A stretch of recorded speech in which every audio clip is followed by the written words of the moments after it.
Welcome back to an exciting back-to-school episode of What a Fuster Cluck. This past week, I had the pleasure of sitting down and conducting an interview with a local, badass, amazing Volusia County mom whose video crossed my Facebook radar back in May. And the moment I saw it, I knew that I had to meet her, learn from her. If you're a parent who's been wondering how you can get involved in your kid's school, this interview is for you. If you are a parent who feels like not enough is being done from a funding perspective for our schools and the way that money is allocated, this episode is for you.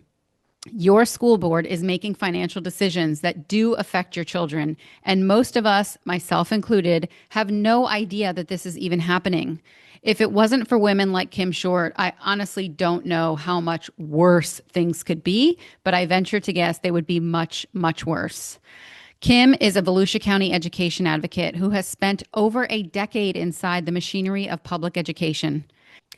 As a former district employee herself, a legislative PTA chair, a substitute who worked across all 67 schools in Volusia County, and the founder of the grassroots parent advocacy group, Three Moms, amongst several others, Kim joins this show after her public address at the Volusia County School Board meeting, which happened in May of 2026.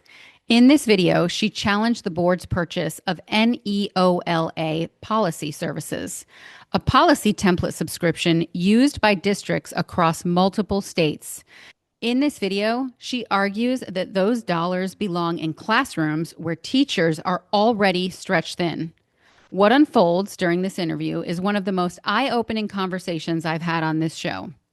How superintendents and school boards divide authority under Florida law, what happens to nearly $190 billion in federal COVID relief education funds and whether they reached classrooms, how the brand new school board members' Bill of Rights signed into law this spring and effective July 1st came directly out of a Volusia County scandal involving employee NDAs, and why the school rating system may be serving property values more than it serves our students.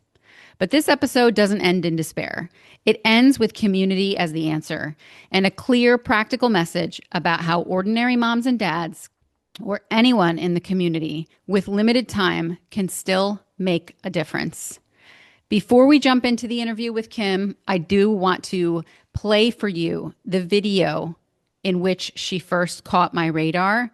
And I want you to hear just, first of all, the level of intelligence that she has behind what she's saying, but also her passion and her plea behind the message. So before we jump into that interview, take a minute and listen to this Facebook video that I just could not get off my mind, and then we will jump right into the interview with Kim.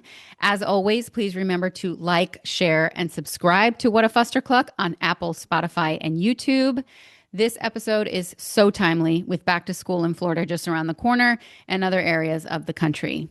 Thank you for listening and enjoy this interview.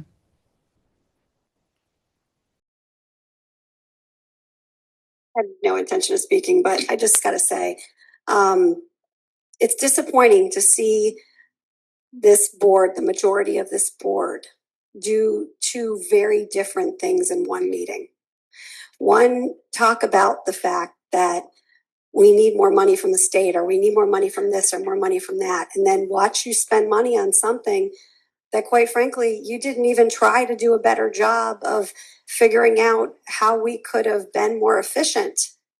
That's how we do things in the world. As a board, you guys were doing your job. Clearly, you were making headway. And instead, tonight, you paid for a service for yourself. We continue to fill jobs in the district at the district level, and our kids don't have what they need in our schools in personnel. What is wrong with all of you? Every single one of you. You're not doing your job. We should be putting money in our schools for our children first, not for ourselves. You all sat up here tonight and paid for a service for yourself. Unbelievable. Even if it seems minute compared to the budget, it sets a tone. And that's why you will never get what you need from the public when it comes to increasing taxes. And I'm sorry, Elizabeth, it won't pass because this district does things like take ESSER funds and spend them the wrong way. This district will probably, if they got that $1 million, take money that was used for salaries or should be and spend it some way they shouldn't. And then in 4 years, we'll be back in the same hole we were in because I've been watching this for a very long time. And this is what this district does. The culture is a problem. And you can continue to put yourself in a room with the same 20 people in Volusia County that you take pictures of and put them on social media and hear them praise you. Or you can get out into the real community and talk to the real folks out there and hear what they have to say. Because I got news for you. They're on my side. You don't know how to spend money and you have no interest in figuring out how you can start. Disappointing. Thank you, Donna. Thank you. Welcome back, everyone, to an episode of What a Fuster Cluck. I am your host, Lolita Keys, and I am thrilled to be joined by a most amazing, most exceptional local mom, Miss Kim Short. Kim, thank you so much for joining. I really appreciate the time today. No problem. I'm glad that I could be here. Thank you so much for asking. It's awesome. And also, just so everybody knows, before we jump into this story, I know one thing that most people listening to this episode will want to know is, how do I get involved? So please hang with us through the entirety of the episode. And before we close out, I will make sure that we get into that. From the smallest thing that you can do to going all in, we will cover everything on this episode. So just to level set, probably like many moms in this area, there was a Facebook video in probably mid-May that was going around, and I watched the video and I was just immediately pulled in, and several things went through my mind. First, I noticed how many people actually shared it. Second, I noticed just the passion in your voice. The third thing I noticed is that you weren't just getting up to complain or throw your 2 cents in. You really knew what you were talking about. And then lastly, one of the very first things you said in that video is that you weren't even planning on getting up to speak, but you did. And you did it so eloquently and with all of the facts. So my first question for you, before we jump into the content of that board meeting, is basically, what were you feeling when you walked into that room? And what convinced you to get up and speak? Well, I wasn't planning on speaking. And I was feeling frustrated and a little shocked. The policy that had come before the board, and I have my notes on it because I want to make sure I get some of the facts and figures correct, is something called Neola Services. And Neola is a company that contracts out basically help to school districts to create policy. This isn't the first time it came before the board. It came before the board in 2022. And I actually didn't notice that it was on the board agenda. Somebody that I know who's a parent, and this is very common because I've been doing this for so long, came to me and said, listen, Kim, this is up for a vote again. You know, I want to go speak on it. And so my advice to them was to lay out the reasons why they would hope that they wouldn't vote to pay for it this time because they did it in the past. And so essentially, you know, the contract cost back in 2022 was $103,000 for 10 years. Now it's $121.5. Update fees went from $3,900 twice a year to $4,750 twice a year. There were no additional fees before. Now it's a $795 annual digital maintenance fee. They went from having 1,600 clients in 7 states to having 1,500 clients in 6 states. And in fact, in the state of Florida, they lost counties. They went from 37 out of the 67 counties to having 36 of the 67 counties. So, you know, not a huge decline in participation in the state of Florida, but a decline nonetheless. Basically to make the point that that this wasn't something that we felt like we needed. It wasn't something a lot of people were using. And then, she went through some of the other points of why. When it came up in 2022, it was almost unanimously. I think there was just one board member of the 5 who voted for it. I didn't expect much to happen, I'll be honest. I went to the board meeting to see my friend, give her presentation. We had it laid out very professionally on documents to hand out to all the board members, which is something I always recommend to families or anybody, parents, anybody, to advocate on behalf of their children or whatever it is that they're going to any meetings to advocate. Have some documents, have some facts, and make sure that you're going to give it out to the board members so they have something in their hand. And so, she got up, she said what she said, and unfortunately, what we're seeing with a lot of different votes right now in our school district, there was only one board member this time and who did not want it. And in fact, one of the board members who had voted no in the past changed her vote and gave her reasons why. And to be honest, it just didn't make any sense to me. We continuously talk about making cuts in the classroom. We have families that are, bringing in every kind of supply for our teachers. Our teachers have to pay for their own toner. It was so frustrating to me. Yeah. Because we have a school board, and school board's primary role is to create policy with the help of the school district. I mean, we have attorneys, that help obviously in the policy creation.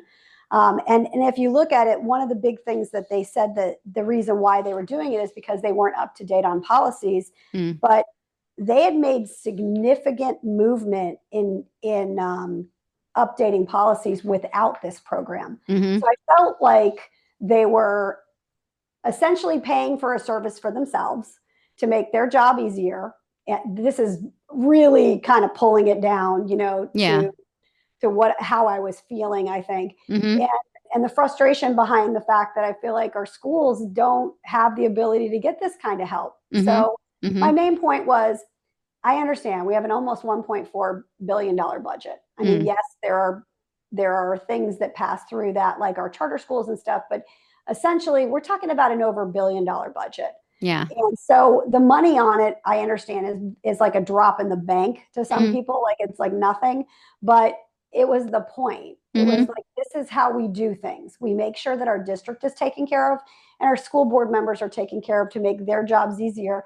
And I continue to hear and see ways that our teachers and our students are not getting what they need in the classroom. And so it was just frustrating. So I walked over, picked up the public comment card, filled it out, handed it in, walked up there, and I said what I said. I mean, which was, I'm disappointed that you are doing all of this and you're making these decisions, and it's pretty much about you guys, and you're not thinking about how we should be putting our kids first. And I don't personally think that they needed to spend the money on this.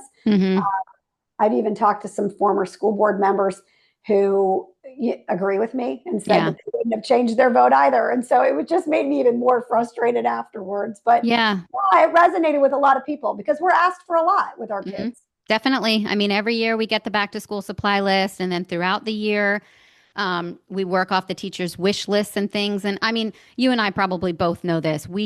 If we can, we all will. I know I get every last supply that I possibly can that's on that list. If I can get extra, I do throughout the school year, try to do the same thing. But there aren't many parents out there that I know of who don't have that same thought of, why are we buying some of the things, like you said, that the school should be supplying? Things like toner, for instance. I mean, it's just kind of ridiculous, especially where we live, too. I mean, it's not as if we are in the worst of the worst school district. We're very blessed to live where we live. And I think, there's a good synchronicity and a good balance of the people who can contribute to help even the people that can't. But at the end of the day, parents are always wondering, where is my money going? Where is it going? And so, like you said, I don't think your argument was that the NEOLA service was like inherently bad. I feel it was more, again, the priorities and the cost and the classroom impact and what is going on with that right? Yeah, And there as you, were some other like specifics on it that, I feel like give away local control. And I don't necessarily think that, it doesn't, they were trying to say it minimizes staff time, but in that first year, it actually doesn't. And there was a lot more, there's a lot more detail of it that I could probably get into of why I would have voted no. But yeah, I mean, essentially what you're saying, that's how I feel like the yeah. business community and the families in our community are always giving and always want to help. Mm-hmm. We do have a high, have a high free and reduced, lunch rate in our county. Mm-hmm. There are a lot of families who have to go without, and so we have a lot of people that are asked to step up all the time. Yeah. And nobody cares. Like that wasn't the point. I just feel like the overarching point is that we feel, and I think this is the whole community at large. If I were to like gauge the community, that we could be spending money better at the school district level, in regards to making sure that money gets right down, to our kids in the classroom and our teachers in the classroom.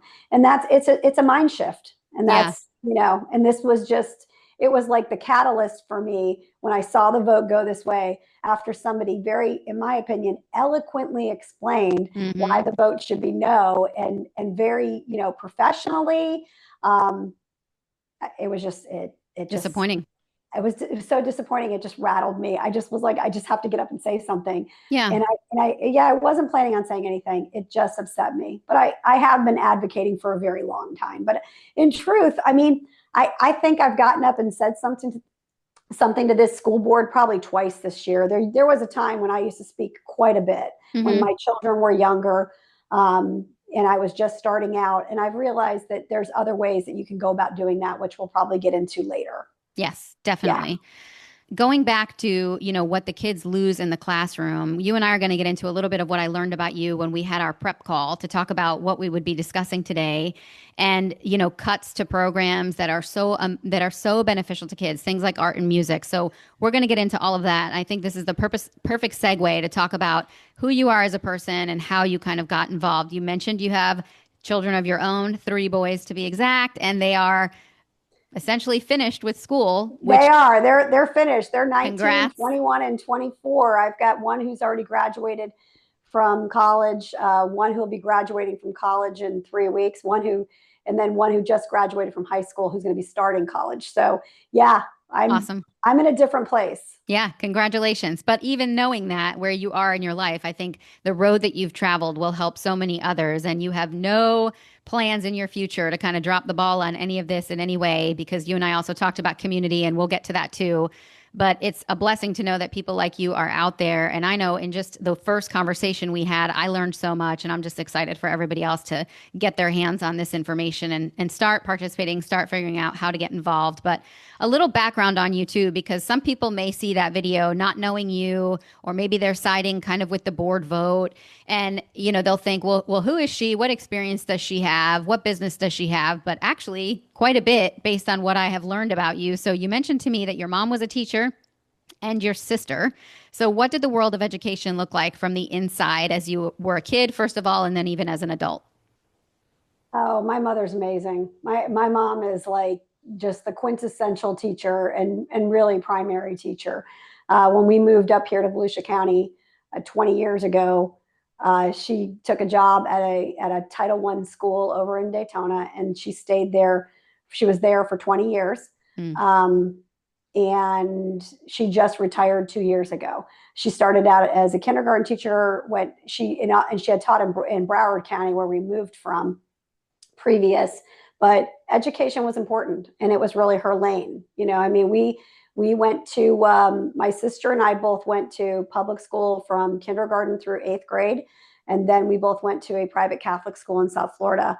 And it was mostly because there were so many changes to class size at the time. And my mother wasn't loving how large the classes were. She started substitute teaching in the public school system for a few different schools. And then she ended up working in the public school system down there and at the Broward County Library on the weekends. So, literacy was a big deal in my house. I have parents who I mean, I think my father reads like 6 or 7 books a week. Wow.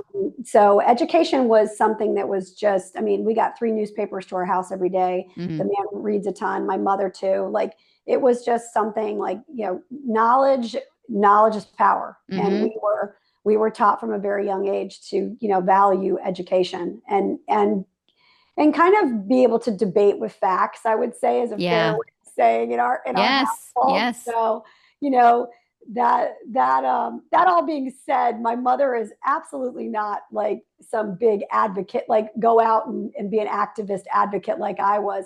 She more did her work, singularly at a school, working with students, because she became a reading coach. So she did that until she retired. So she worked with an entire school body and all of the teaching staff on that. So yeah, that's my mom. My sister still teaches in South Florida.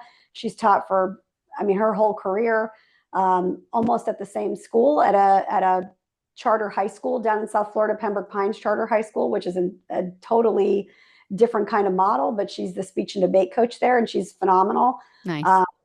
Yeah, that's kind of, who my family is. Yeah. Influences and laid the groundwork for you. And you also mentioned to me too that you've run a business, and there's also a lot of entrepreneurship in your family. And when your kids were young, I know clearly you're a driven person, right? And I think as moms, when we're very career oriented or very driven, or we just want to make a difference, we want to make an impact, having kids comes sort of as a major culture shock. And many times we just have to sit back and ask ourselves, can we, first of all, because not everybody will be able to do that, but can we take a step back professionally and like focus on raising our kids? And even when you were faced with that decision, you still stayed involved. You still maintained your energy, your passion, your drive. So one of the things you also shared with me is there was a time that you had been told that they were going to be cutting the art and the music from elementary schools. So yes, what happened in that moment? So what happened was, it was right after they had put up a 1 mil tax on the ballot, and it failed. And so the rumors started circulating, and there were a lot of people saying that we were going to be losing art and music in our schools, and especially music at my children's elementary school was a really big deal for me. Yep. My oldest son is dyslexic, and it made a huge difference to him to be able to learn how to play an instrument.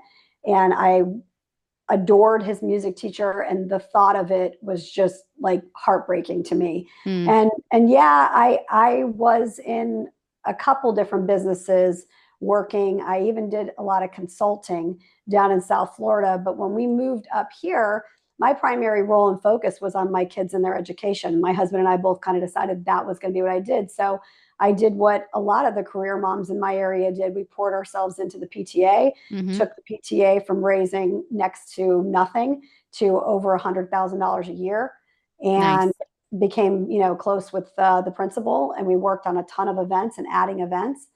And after that failed, I didn't know what to do. I have never been to any kind of a municipality, city meeting, to go listen to anything government related. I'd never done anything like it. Wow. And I'm like, where's the school board? I'm going to the school board meeting. And so it was November 13th, 2012. It was my very first school board meeting I'd ever gone to. So we're talking almost 14 years ago now.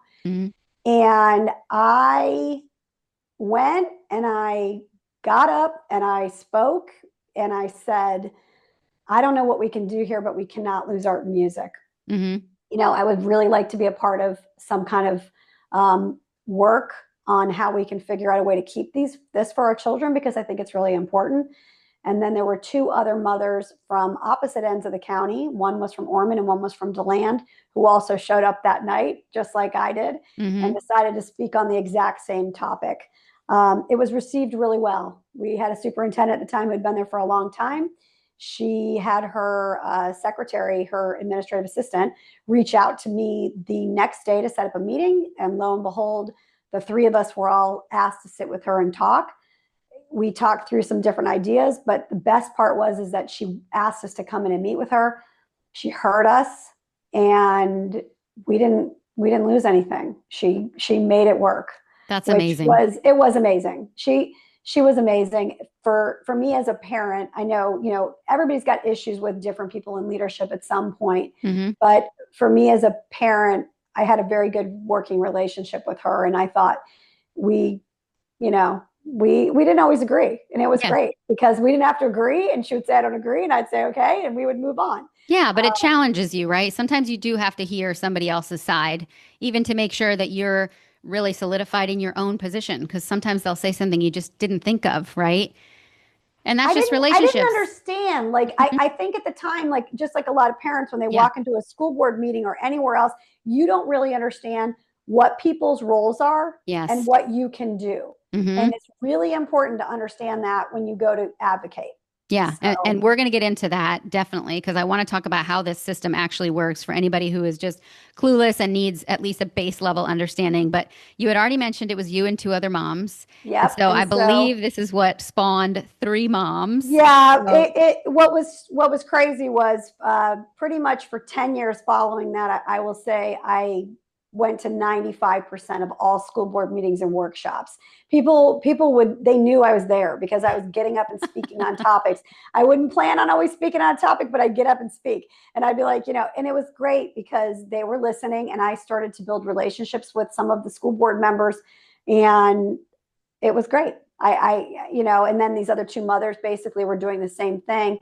And at one point, one of the school board members was not so happy with something that we said. And it was during the time when they were trying to get a policy passed for school uniforms. And we had just had the superintendent up and quit. We put an interim superintendent in.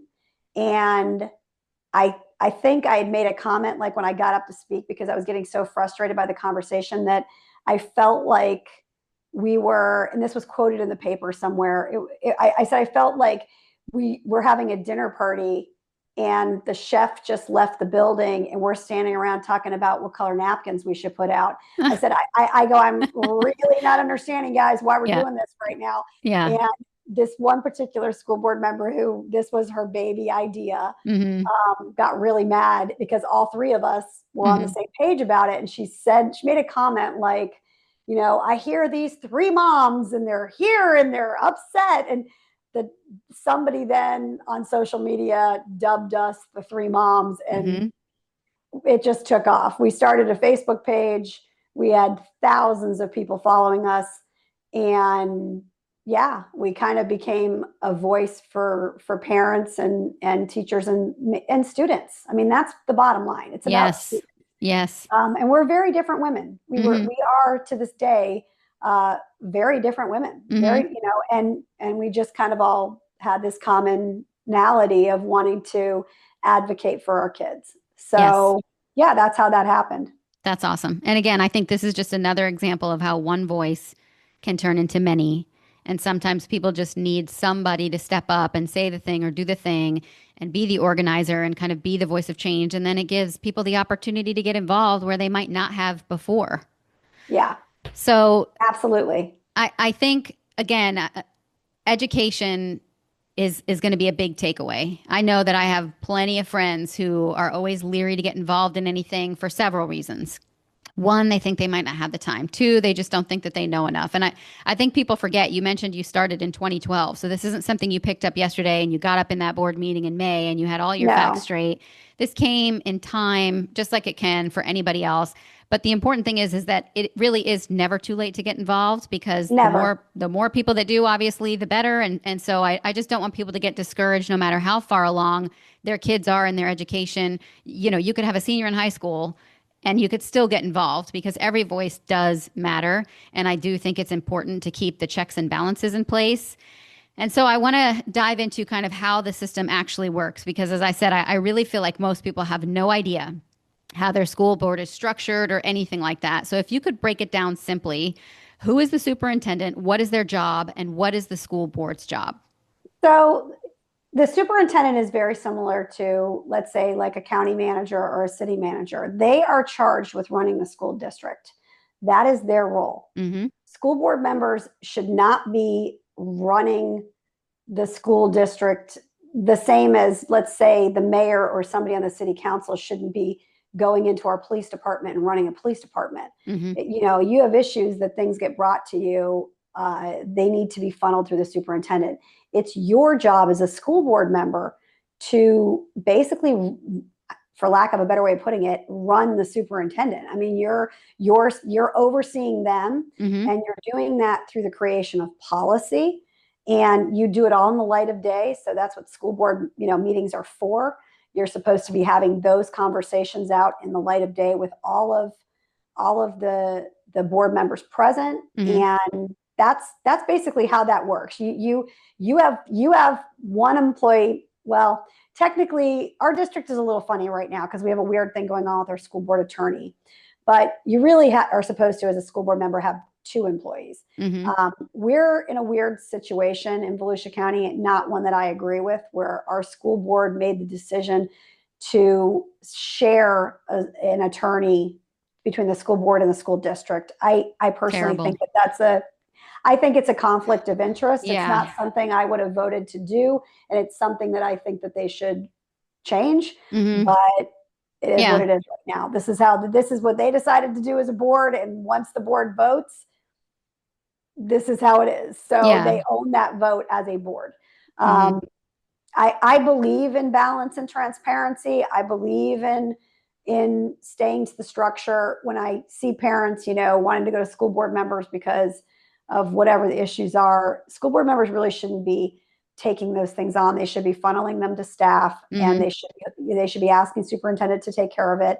And if they are not taking care of it, then you should be kind of calling them to task. What we see a little bit in our county is a little, in my opinion, of an imbalanced structure. Yeah, definitely. It's totally obvious. I want to hang out on the attorney thing. So for anybody who's not understanding why this is a conflict of interest, how can we explain that so that people understand why you would not want that shared attorney? Well, let's say you're a school board member and you're having an issue with something in particular that's going on, that maybe the superintendent wants to run something a certain way. It could be,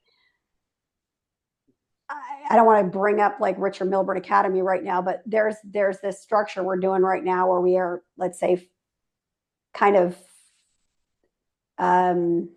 using a charter school within our school to have kids have a different alternative path to graduate. And if you thought that was maybe something that was being overutilized, and you wanted to create a policy that could prevent the superintendent from doing that, how do you have those private conversations with your attorney about how you would even formulate that so you could bring it up to the board, you know, for first and second and a vote?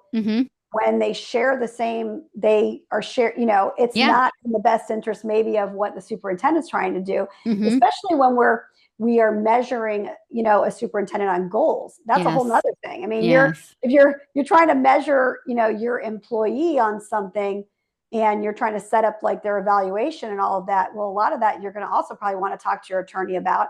And how do you do that? Like, how do you get any kind of advice that there's not a conflict of interest? It's a terrible structure for a million different reasons. I understand why some smaller school districts probably wanted to go that route. Because of the funding, because of the money part of it. But our district is, I mean, last time I checked, our district was like number 14 out of the 67.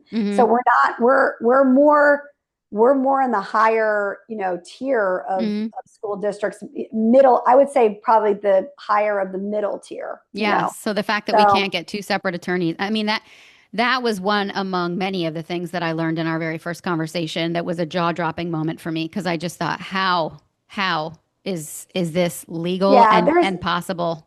There's been a couple things this board has done to itself that I feel like they've kind of ham-hocked themselves.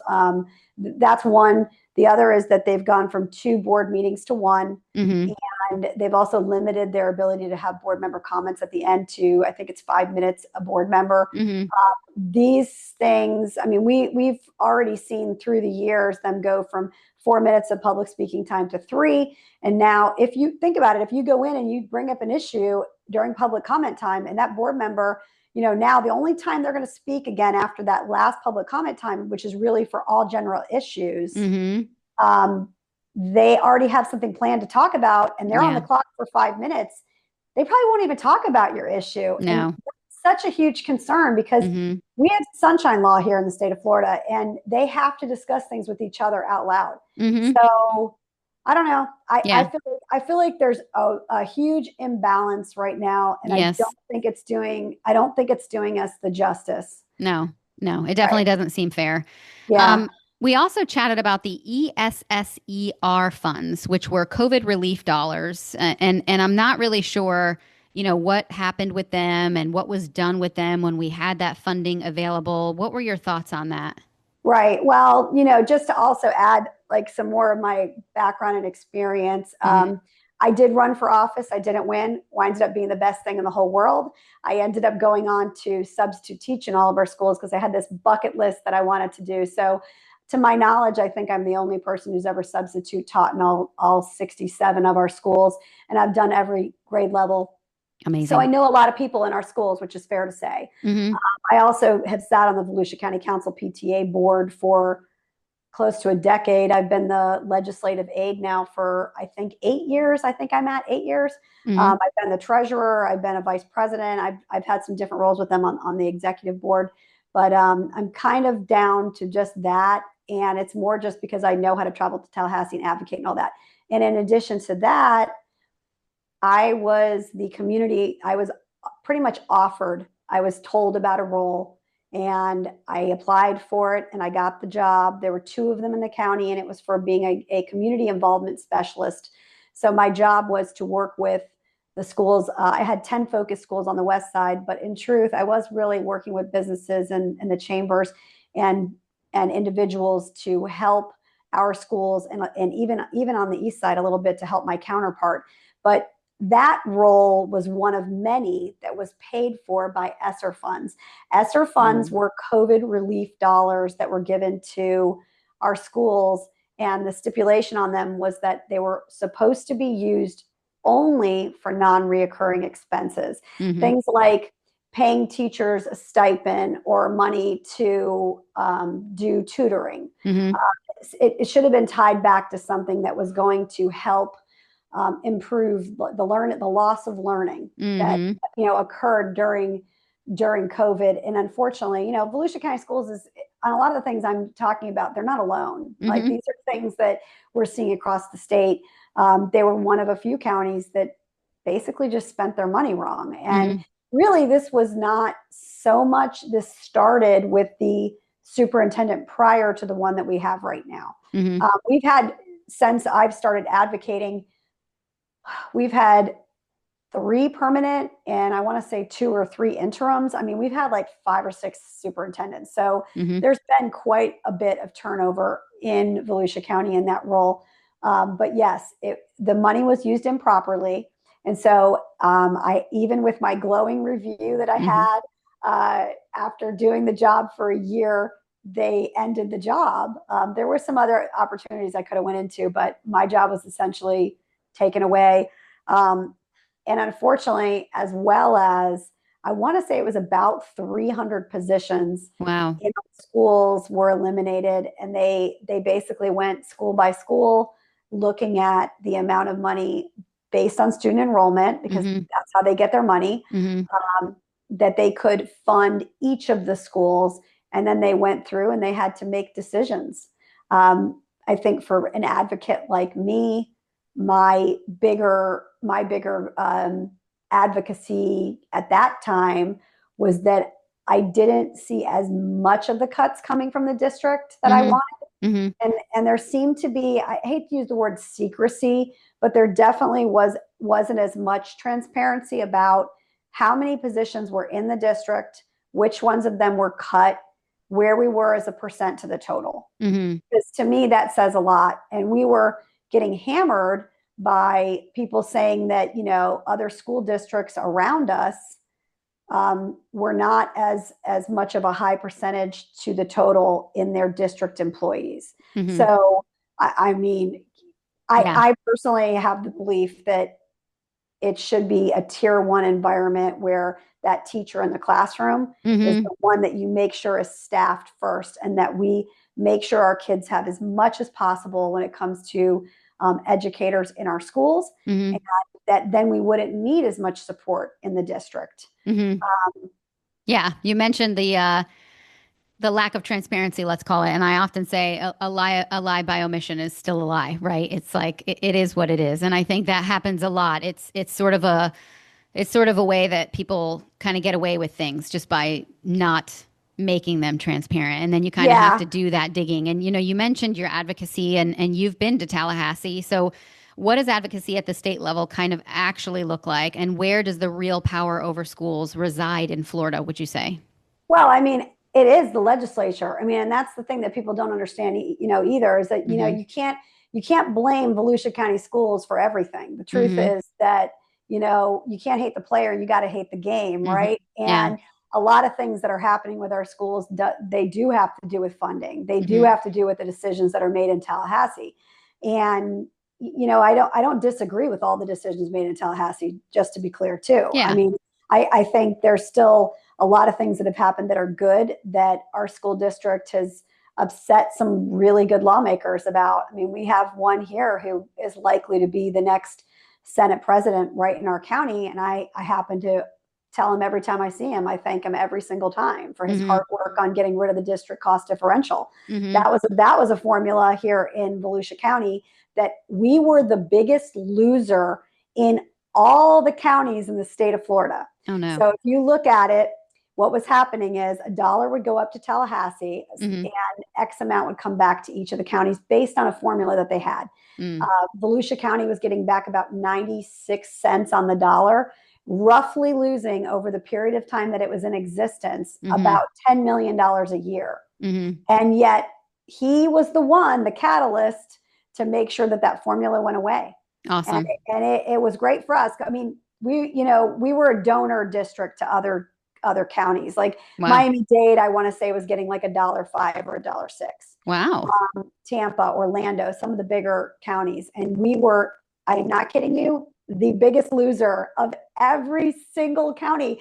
So this particular lawmaker made it something that he made as a campaign promise. Mm-hmm. He was going to make sure that he got rid of it. And every time somebody wants to complain about him, I'm like, I'm a huge fan, because he did what he said he was going to do. Yes. And that matters. The frustration I have with Volusia County Schools on that one is that, we got that money back. Mm-hmm. And this was something that they complained about every single year I was ever there. Yeah. As soon as we had this formula go away, it was like, we never heard about it again. I'm like, Amazing. Where's the money? Like, what do you mean? And just to put a frame of reference for people so they understand what $10 million means. Mm-hmm.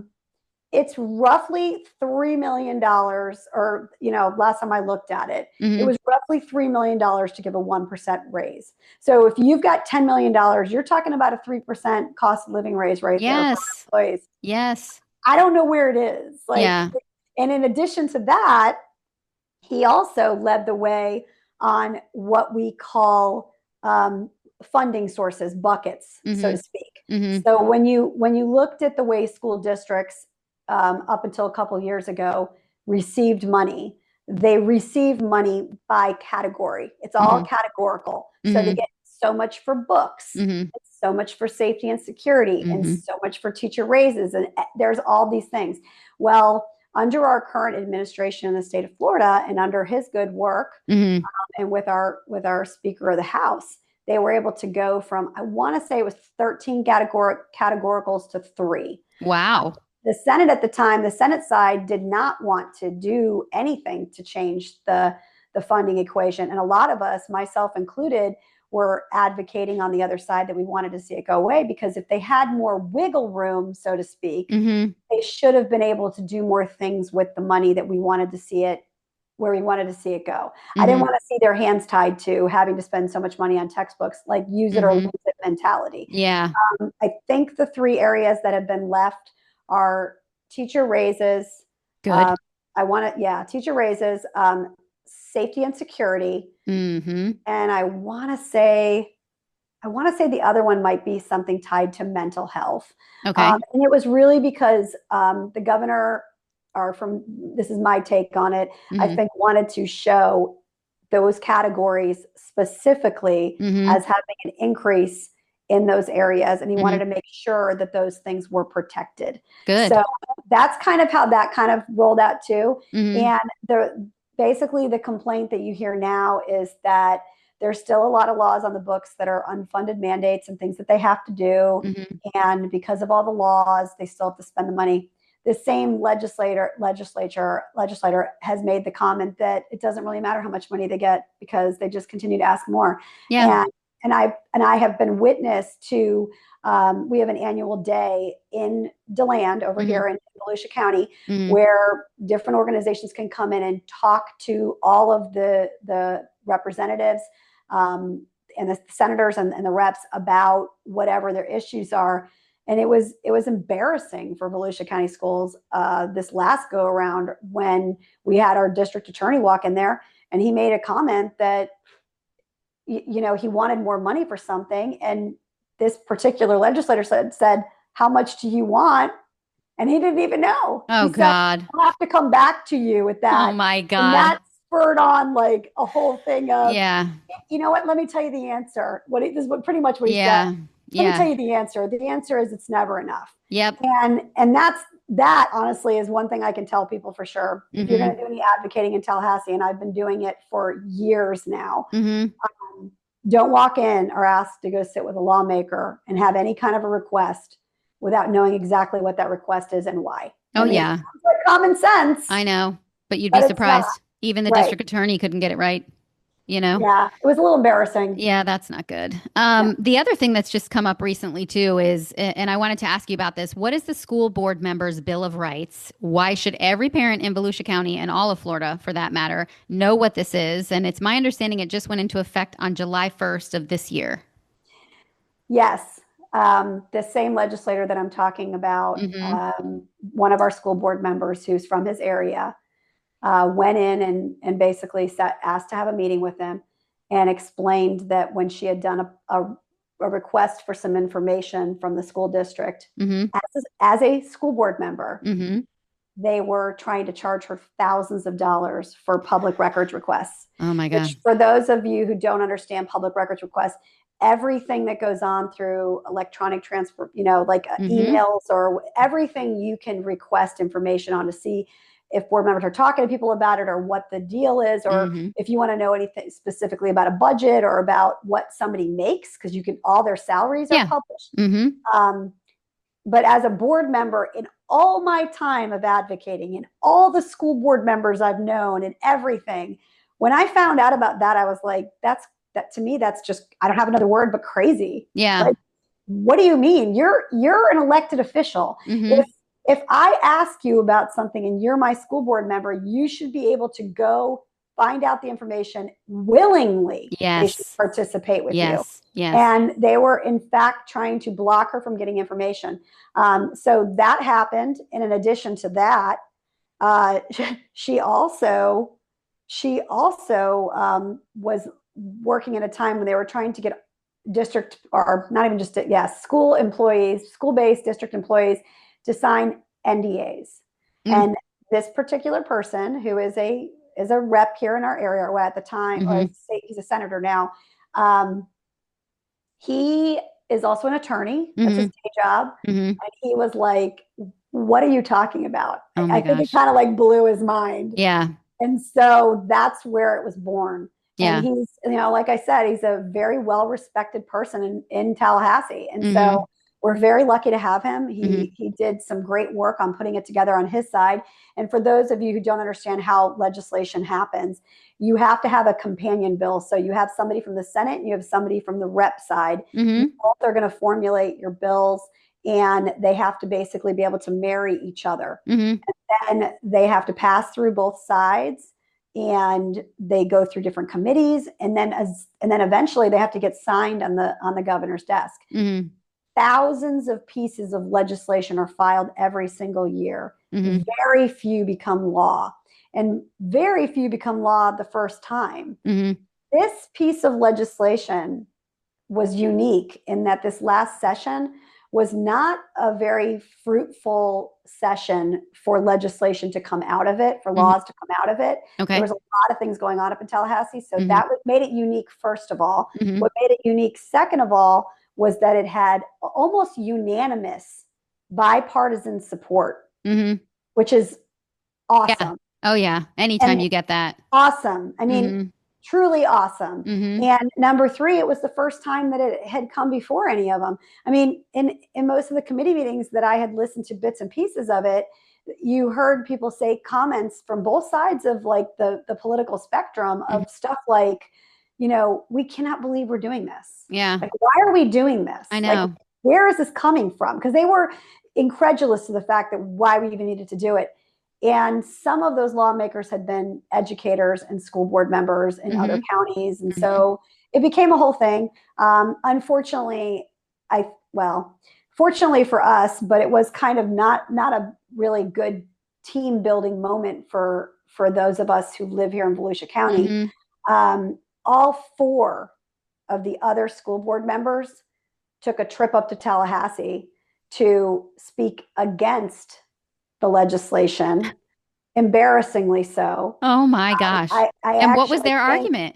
Why? They had different arguments. And I will say, you know, a couple of them were a little bit more soft in an argument than others. But ultimately, I think it only was the proponent to make it actually go through. So it actually helped. Really worked against them. Yeah. And what was interesting to me was the difference that people don't understand between Volusia County politics and state politics. And when you take some of what I just call it ridiculousness that goes on sometimes with some of our school board members and some of the things they want to do and what they do, when you heard them speak about things up there and get put in their place by lawmakers from other areas, it really, to me, said a lot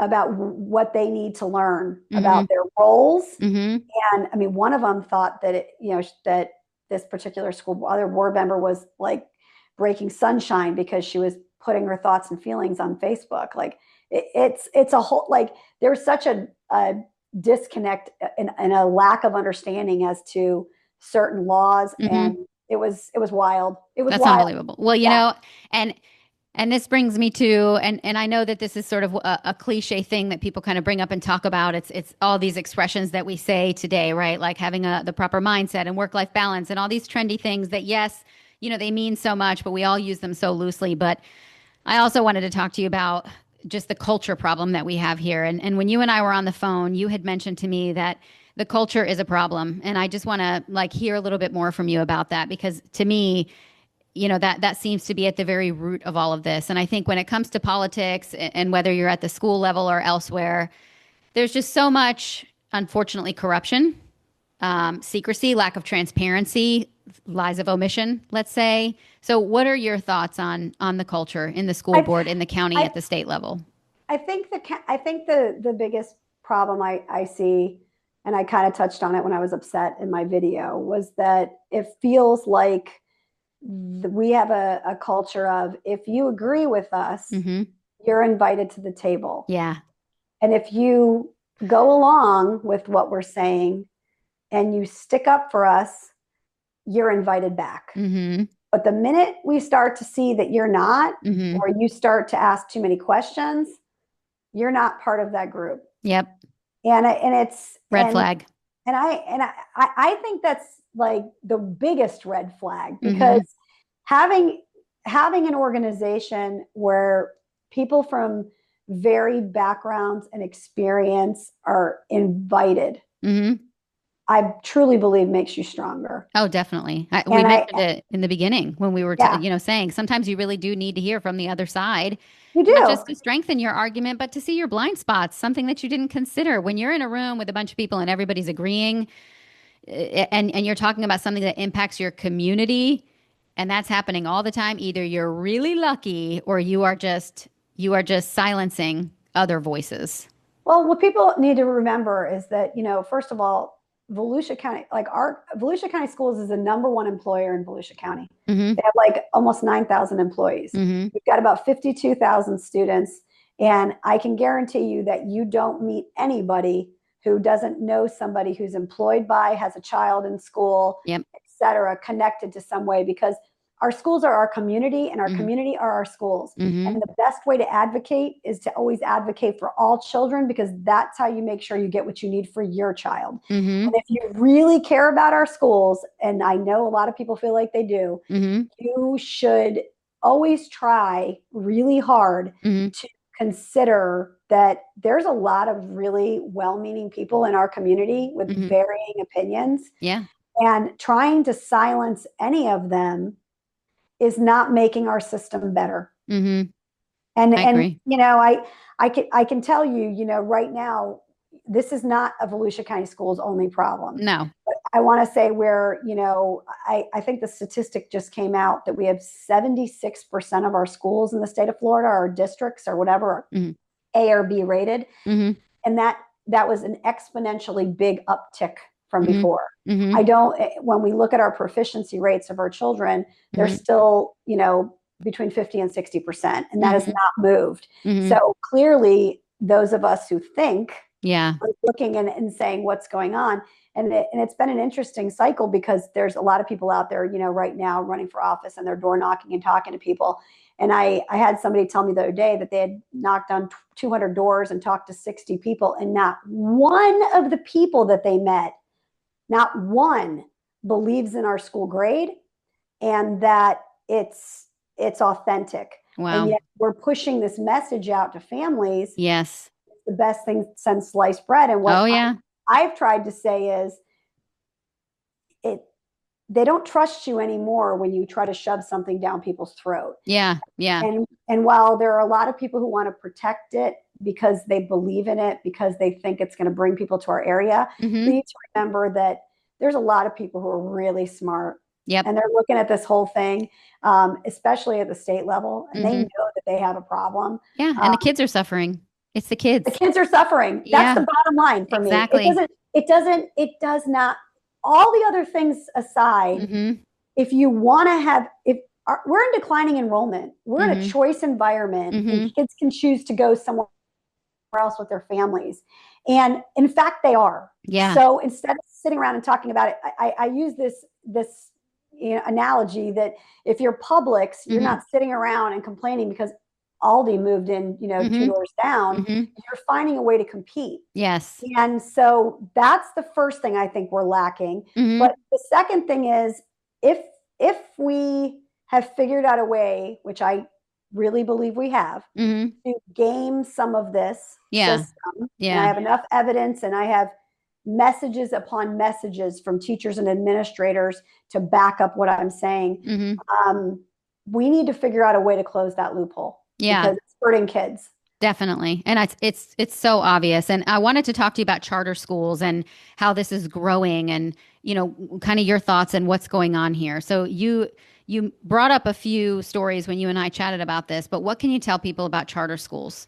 I mean, charter schools, where they were and where they are now, I mean, Mm-hmm. they're very much now held to the same exact standards almost as our public traditional schools. Mm-hmm. People need to understand that they are both public schools. Mm-hmm. Charter schools and our public traditional schools are public schools. They get money, Mm-hmm. and they have to have the kids tested, and they get school grades and all the things. Mm-hmm. Except we've got we have a school called Richard Milburn Academy here in Volusia County. Mm-hmm. We don't have a lot of charter schools in Volusia County. When I think about where I came from in South Florida, there's a huge difference there. Mm-hmm. Our charter schools here are pretty high performing. Mm-hmm. People always say they don't take all the kids. Ours, actually, if you look at it, they have a pretty high rate of free and reduced lunch. A lot of families are taking their kids to go to these alternative sites, and they are getting a good education, I feel like, or at least as good as what we get in our public traditional schools. So there's that kind of thing going on with everybody. But the Richard Milburn Academy piece, the growth in that has gone up 300%. Wow. So this is years ago, I had a friend who was their guidance counselor over at the Daytona location, and there's 2 locations. They had about 20 kids in each one. They needed some help with their business partnerships. And so that was kind of my thing. And so I went in there and we talked and I got to meet the students. Today, they have their own graduation at the Ocean Center.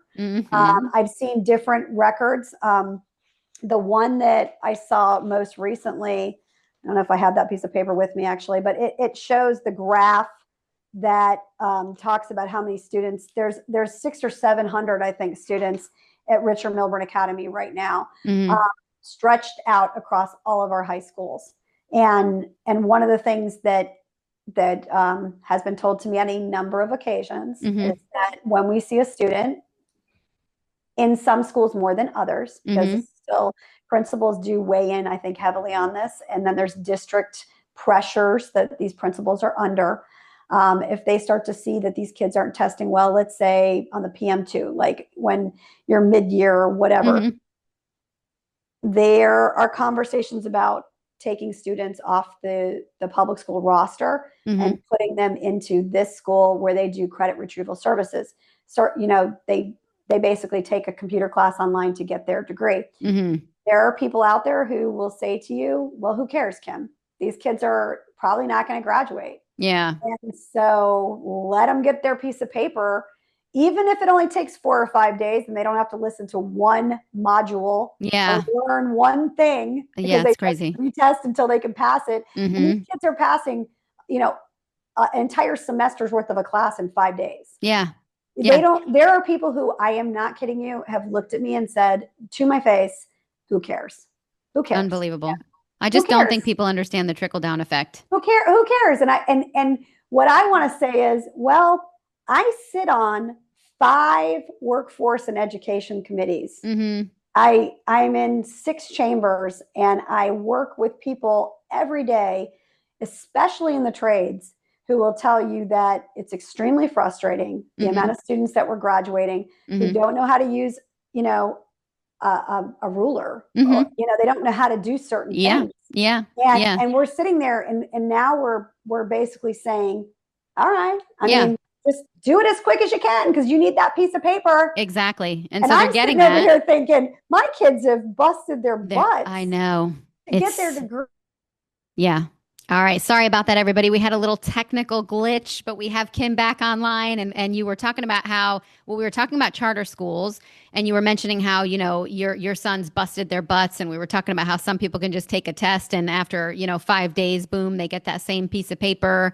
And just to kind of round out that conversation before we get into what I know everybody is desperately waiting for in this episode, which is the where do I begin piece. I also just wanted to talk about, charter schools, what we were just having the conversation about, and then how this all sort of morphs together with realtors and property value and school ratings and the money and just kind of bring that all home for everybody before we move on to what can you do to participate or how can you get involved. Right. So I already talked a little bit about how, there's this belief out there that, we need to kind of, and this isn't widespread, but there are a lot of people out there who want to make sure that we celebrate the success of what's going on in our schools. And I want to make sure I make that clear. There are a lot of teachers and a lot of people doing good work with our kids. Yes. So I'm not trying to diminish any of that at all. No. But what I do want to make sure that we say and we talk about is that unfortunately there are people being put into situations to maybe not as authentically get to the point where these kids are getting a score and we're passing them on from grade to grade and they are not getting to the point where we really want them to be. Yeah, the education they deserve. Essentially we've got kids in 5th grade reading on 1st grade levels. I know. It's unbelievable. You wonder how we get here, but it's things like this. It's things like this, Well, and there's some really, when we get into like, what can you do? I think there's some really important things that we've tried to do that I would love help with. So there are some answers and there is some hope. But, it's really important to also say that I am not alone in feeling frustrated about how we're graduating kids and at what levels. I'm not alone by a long shot. No. I just happened to, I think one of my friends told me the other day, she goes, Kim, you're like the Aaron Brockovich of Volusia County schools at this point. And I said, what's really funny is that like, I've never heard myself described as such, but I do kind of feel like, I'm an activist on this one. Like I feel like it's really important that our children get an authentic education. Yes. And I know that the only way to do that is to make sure that all of our kids have to play by the same rules. So one of the things that has cropped up is our use of Richard Milburn Academy. And, did it ever have a place? I'm not going to say that it didn't. But in my opinion, we are overutilizing this to the point where I have teachers telling me that they're really upset because they wanted kids to stay in their classrooms. And they've been kind of, I don't want to say forced, but very much encouraged to move these kids off the rosters of our public traditional schools onto their rosters so that these kids will be able to graduate and get a piece of paper. Yeah. And, I touched on it a little bit. There is an entire thought process that if we can get kids graduated, that's the goal. And, the state sets the standards. So shame on them. Yes. We're just, for lack of a better way of putting it, taking advantage of what the state sets out there. And I just feel like, I don't know anybody who went into education who said, I'm doing this because I want to make sure the kids get a piece of paper. And, they didn't go to it for a lot of money. Yeah. And they didn't do it because they just want to get kids a piece of paper. Yeah. They went into education because they care about kids. Yeah. Bottom line. To me, that's the number one thing about if anybody works in any schools, the first question I would say is, do you like kids? And if you don't like kids, I'm going to tell you definitively across the board, you don't belong in a school. Exactly. And if you like kids, and I like kids, to be honest, I like kids better than most adults that I meet sometimes, it feels like. Yeah. God, I mean, how do we say we care about kids and then push them through the system? A piece of paper, and then how are you saying you care about all kids if my kid's piece of paper is now on the same level as their kid's piece of paper, and their kid didn't have to do anything? Nope. And then there's confusion in the future when they are struggling to maybe get to the next level or to get the employment. And it's like, again, it's a disservice to them. It's an injustice to them because we're not preparing them. We're not preparing them. The stats are out there. Again, this is not like I'm making this up. No, this is obvious. Go speak to some people at Daytona State College about the remediation courses that are through the roof for kids who are coming in there now. It's unbelievable. And what we're seeing even in our four-year universities, we have a problem. I mean, it's one of those, Houston, we have a problem. And the majority of the business people that I meet agree with me that we have a problem, do not believe that we have an authentic grading system for our schools. No. And are very concerned about what we're putting out in the world with their graduate piece of papers. So, and it just takes the passion out of it too, like you said, for the teacher who really cares, because they end up being a person who almost has no say in it. The kid is just going to get pushed through the system kind of one way or the other. And that's actually one of the next folks that I want to have on, is to get a teacher in here to talk about. And I can tell you, in my own family, I've had people who worked in education and they left. And I think that's it is an epidemic right now that every school is facing. And this is the problem. When you have poor policy for far too long, when you have corruption for far too long, when you lose sight of the why, that we're all here doing this for the kids for too long, this is what ends up happening. And you're going to lose good people from the education system, which brings me to how do we get involved? And I know that, again, you said your journey started in 2012. You don't get here overnight, but what would you say is the smallest possible version of involvement for a parent who maybe only has 45 minutes a week? And the reality is, I think where we live, we have a good mixed bag, right? And we probably have a lot of parents who want to get involved, but maybe they're single parents or they're working multiple jobs. At the lowest level, what do you recommend to people?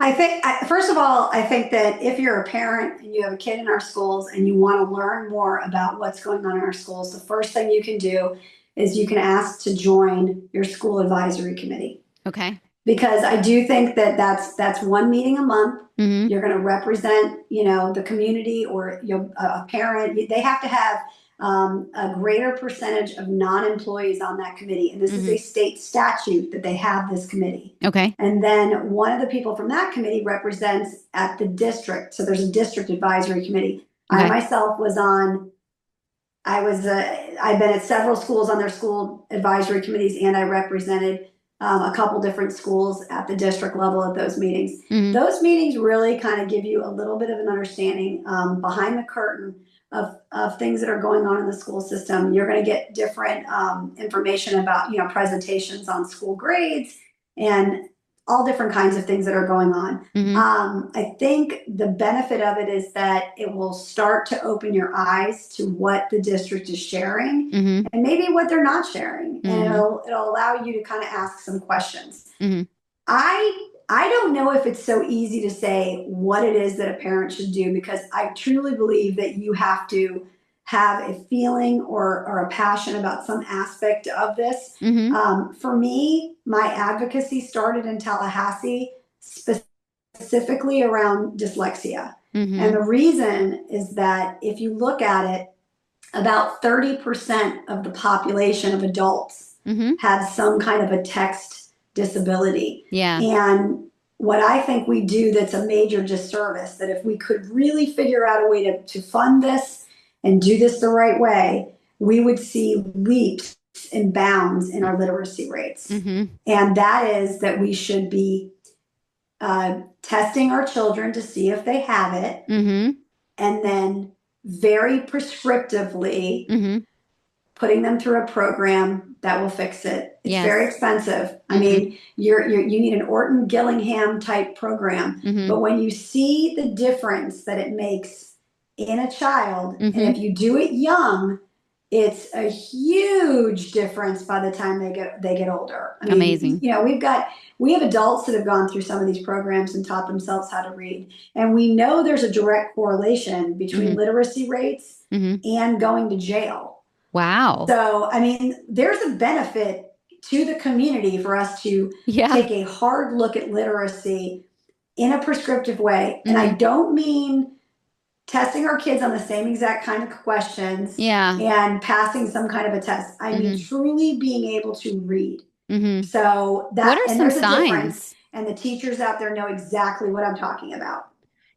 So I'm curious as a parent too, when you discovered that your son had dyslexia, was it a combination of you and one of his teachers? Did you just know it? Did the teacher point it out? How did you end up getting that diagnosis? Well, my mom noticed it first, because she was the one who said to me, she goes, "There's definitely something here." Mm. Now, I went to my principal, who looked at me and said, we at the time, because the state didn't, there's nothing there. They've since changed a little legislation on it, but there's still loopholes around stuff. Mm-hmm. But back when my 24-year-old was in third grade, it was basically not diagnosed and not dealt with in any way, shape, or form. Mm-hmm. So what I was told was, Kim, if I were you, Mm-hmm. it's going to cost a couple $100. Mm-hmm. She gave me the name of a psychologist, a local psychologist. She goes, I would take him to go get privately tested. And so that's what I did. Mm-hmm. And I took him to get privately tested. And what we found out was that he was on the scale of being dyslexic, which it's interesting, because it's like a spectrum of sorts. When we talk about kids with autism and that there's a spectrum, Mm-hmm. there's a spectrum for dyslexia. And two of my children are dyslexic. And Tommy, his IQ score was like a point away from gifted. Wow. And his processing speed was so slow Mm-hmm. that you could immediately see that there was some kind of an issue. And upon diving in deeper, that's when they found out that he had dyslexia. So interesting. Okay. Yeah. I always wonder about that, because again, I have some family members. I have a cousin who they thought he had dyslexia. It turned out to be something else. My aunt, much like yourself, she just was advocating for him left and right and finally got him the help he needed. And then he just completely excelled. And third grade is such a pivotal point. I remember with both of my sons in the beginning of the year, in fact, my 9-year-old just finished third grade. The teachers send home this thing that basically says, this is going to be the hardest year. It's the most transformational year. And so there's all this pressure kind of right from the beginning.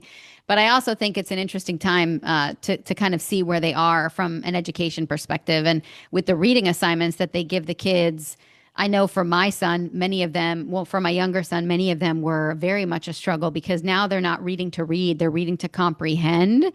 And it's a whole, it's a whole new ball game. So going back to the getting involved piece, what about joining the PTA? What are some of absolutely. the ways? I mean, PTA is a great place to start. And what I like to, and I get up and tell the PTA this every year at our Volusia County Council PTA back to school breakfast. While people get involved in the PTA because they want to fundraise for their kids or because they're there, they might as well help in some way anyways. The biggest part of PTA is really about advocacy. Yeah. We travel to Tallahassee as a group, and we have days up there that we talk to different lawmakers about all kinds of things affecting children. What people don't know is that, seatbelt laws, mandatory recess, mandatory kindergarten, like our kindergarten, I shouldn't say mandatory, kindergarten, those things all came out of things that PTA helped with. Oh, nice. Okay. So PTA does everything for children. It's not just what people think with just education in regards to that. And they have certain criteria that the legislation has to meet in order for it to be something that you'd advocate on. And you can learn a whole lot if you get involved with that. I mean, any little step in the direction of being involved with other parents surrounding something that's going on at your kid's school, it sets a tone with your kids. Yes. I can't stress that enough. My kids know, first of all, my husband never worried about any of this because he said, Kim, this is your lane. You know enough about this for both of us. But, my kids knew like this was something my mom really valued and thought was really important. And I had 2 kids graduate in like the top 10 of the class. I mean, amazing. And my youngest son, he graduated with over a 3.5 with some pretty serious learning disabilities. So, I mean, I can tell you, like, we stressed education in our family. Not that I think that college is for every kid, and that I never went down that path. Right. But that I valued them getting an education, and they knew that because I was involved. Yes. I don't think everybody needs to be as involved as I was. I got hooked. For me, you go to that first school board meeting, it was like going to a soap opera. I was like, this is insane. I can't believe what goes on in these meetings. What are these people doing? Why are they giving this kind of money? That's all I needed to hear because I canceled Bravo TV several years back and I need a good replacement. So maybe I need to get my butt over there. You will get it.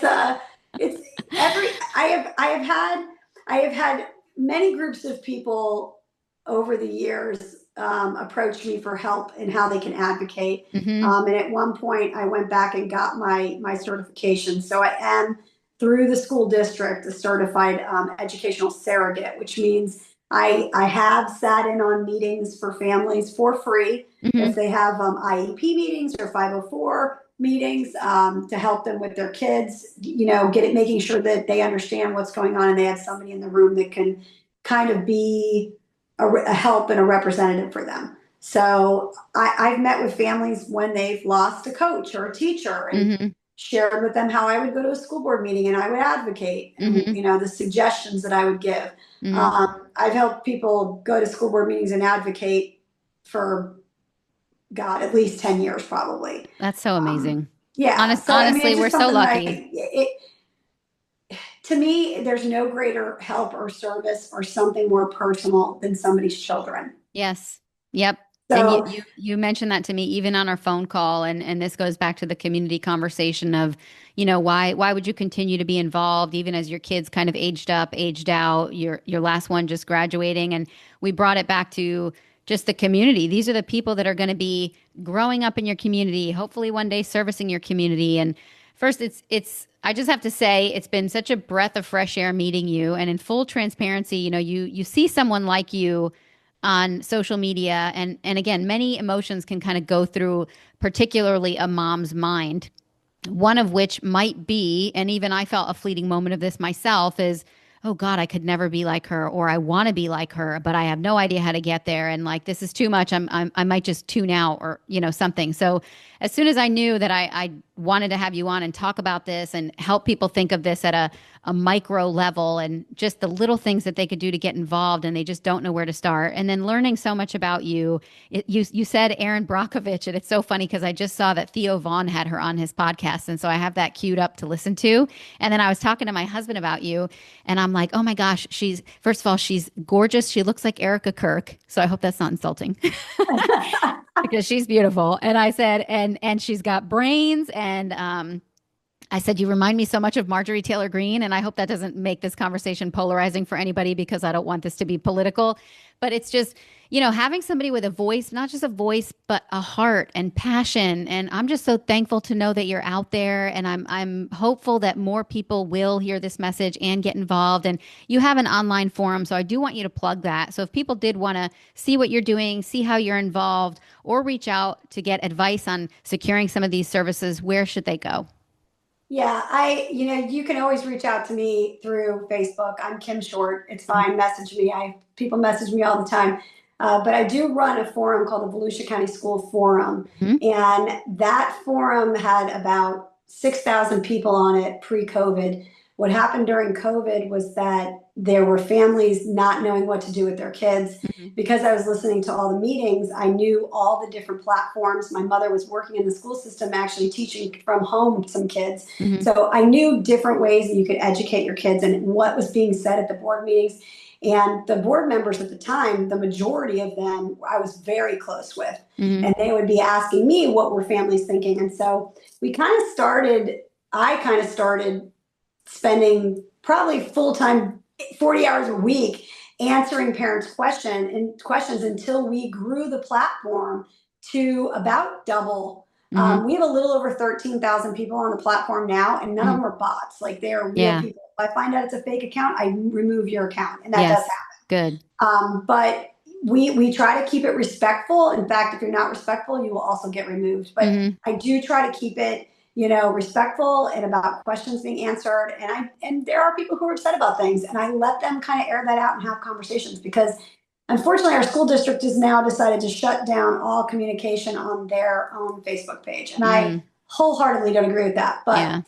during COVID, because I grew to this point, I was I was a little honored when Dr. Caldwell, who I'm not even sure if he's at Stetson anymore, Mhm. he was the head of education at Stetson. Mhm. He at one point was the head of our curriculum with Volusia County Schools. Reached out to me. Mhm. He was writing a book, and it was called Leadership During VUCA Times, Mm. and that's a military term. Mhm.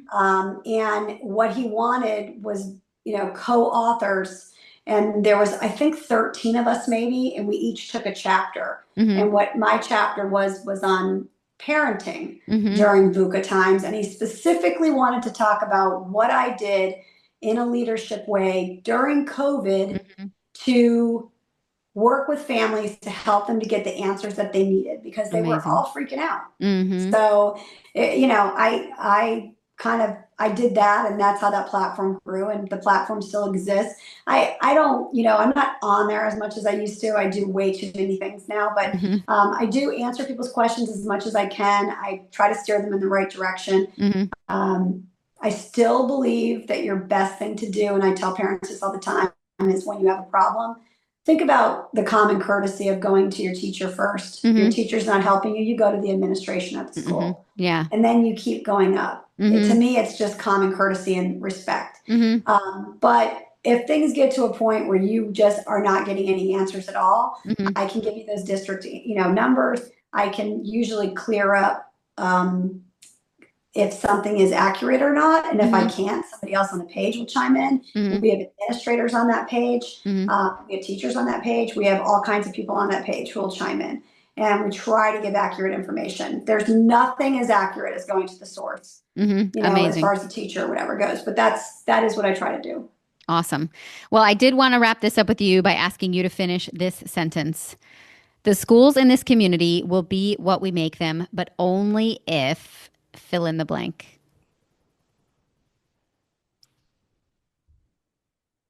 only if the schools in this community will be what we want them to be. Is that what it is? Yeah. The What schools we in this make, community will be what we make them, but only if.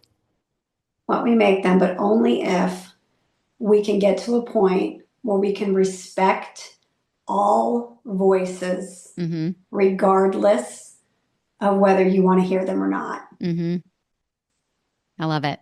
Awesome. That's the bottom line. It is. It takes us back to the community theme that we talked about. And, you know, again, I also don't want anybody to listen to this episode and feel like guilty if maybe they're just still not ready to get involved, because maybe it all seems too overwhelming. And honestly, in those situations, that's why we're lucky to have voices like yours, Kim, and many others out there. And I'm looking forward to getting involved myself. I'm going to look into those meetings. I joined your forum, so I'll be plugged into that now too, which is awesome.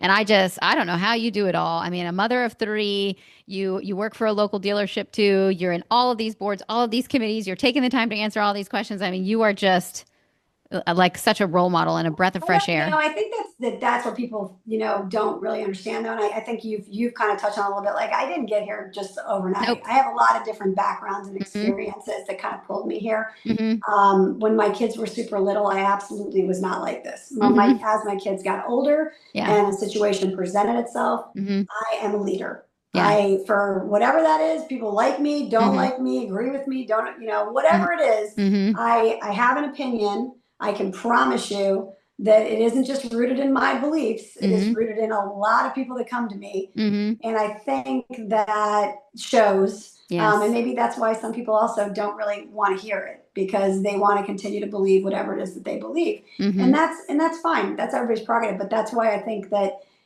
when you ask the question, what can we do to really get this to where it needs to be? We have to invite all the people to the table. You know, you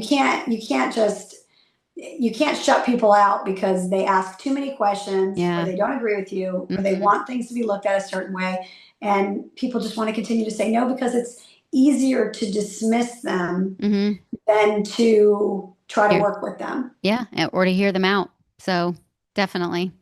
Yeah. Well, I really appreciate your time today. I know I laughed because I said, all right, well, we'll try to keep it to an hour, but there was just so much meat in this conversation. I just don't think that we would have been able to squeeze it all into an hour and really tell the story and give some of the background and the context and the resources and all of the things. So I will link your video, as I said, also your Facebook page as well. I cannot thank you enough for the time. I've learned so much from you just after 2 encounters with you. So I can only imagine.